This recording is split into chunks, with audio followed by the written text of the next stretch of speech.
Assalamualaikum warahmatullahi wabarakatuh. Halo Sobat Al-Quran, jumpa lagi dalam program Mesra mengenal surah Al-Quran selama Ramadan. Tidak terasa kita sudah masuk hari yang ke-28, berarti sebentar lagi Ramadan meninggalkan kita. Masya Allah, sedih banget. Semoga amal ibadah kita selama bulan Ramadan ini diterima oleh Allah Subhanahu wa Ta'ala. Amin. Nah, di hari yang ke-28 ini kita akan membahas surah Al-Hadid. Surah Al-Hadid ditetapkan dalam Mushaf Al-Quran Standar Indonesia sebagai surah yang ke-57 dalam susunan mushaf. Nah, surah ini berstatus Madaniyah dan terdiri atas 29 ayat. Nama Al-Hadid juga digunakan secara luas dalam berbagai mushaf Al-Quran dari sejumlah negara berpenduduk mayoritas muslim seperti Mesir, Arab Saudi, Libya, Maroko, Iran, dan juga Pakistan. Sahabat Al-Quran, nama Al-Hadid secara harfiah berarti besi. Penamaan ini diambil dari kata al-hadid yang disebutkan secara eksplisit pada ayat ke-25 di dalam surah ini sebagai berikut. Laqad arsalna rusulana bil bayyinati wa anzalna ma'ahumul kitaba wal mizana liyaquman nasu bil qist. وأنزلنا الحديد فيه بأس شديد ومنافع للناس وليعلم الله من ينصره ورسله بالغيب إن الله قوي عزيز.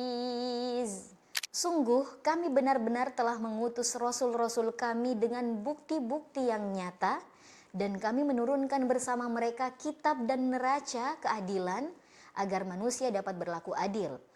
Kami menurunkan besi yang mempunyai kekuatan hebat dan berbagai manfaat bagi manusia agar Allah mengetahui siapa yang menolong agamanya dan rasul-rasulnya walaupun Allah tidak dilihatnya. Sesungguhnya Allah Maha Kuat lagi Maha Perkasa. Sahabat Al-Quran, dalam ayat tersebut Allah menyatakan bahwa besi diturunkan dengan kekuatan yang sangat besar dan berbagai manfaat bagi manusia, sekaligus sebagai sarana untuk menguji siapa yang sungguh-sungguh menolong agama Allah dan para rasulnya meskipun tidak melihatnya secara langsung.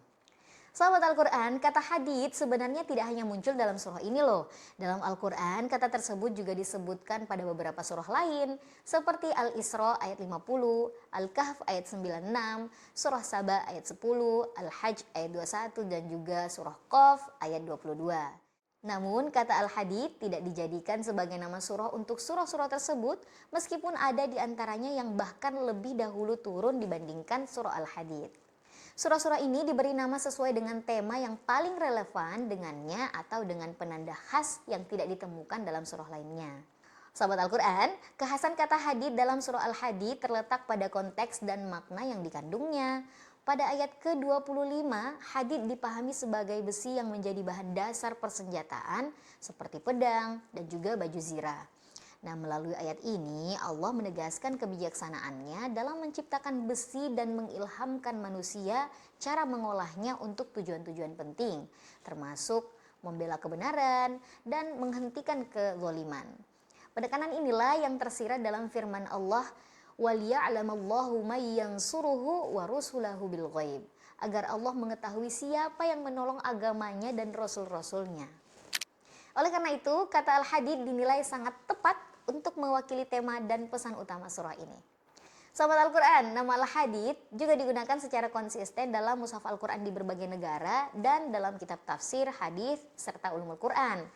Para ulama dari berbagai generasi juga menggunakan nama ini dalam karya-karya mereka loh. Mulai dari Al-Farra, Ibnu Hajar Al-Asqalani, Badruddin Al-Aini, As-Suyuti, Ibnul Athir, Al-Baydawi, Asy-Syaukani, hingga Ibnu Ashur. Meskipun demikian, nama Al-Hadid tidak tergolong tauqifi tapi sahabat Al-Quran, karena tidak ditemukan riwayat yang sahih yang menegaskan bahwa Nabi SAW secara langsung menetapkannya. Namun, nama ini telah dikenal luas sejak masa sahabat dan tabi'in.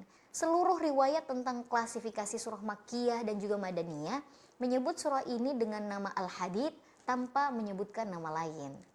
Memang ada sebuah riwayat yang menyebutkan bahwa Rasulullah Shallallahu Alaihi Wasallam pernah mengucapkan nama surah ini. Akan tetapi sanad hadis tersebut dinilai matruk oleh para pakar hadis. Karena itu riwayat tersebut tidak dapat dijadikan dasar untuk menyatakan bahwa penamaan al-hadid bersifat tauqifi.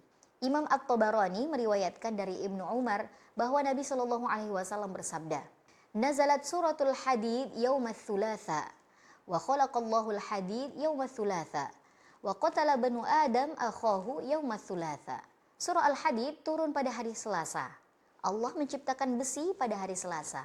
Dan putra Adam membunuh saudaranya pun pada hari Selasa.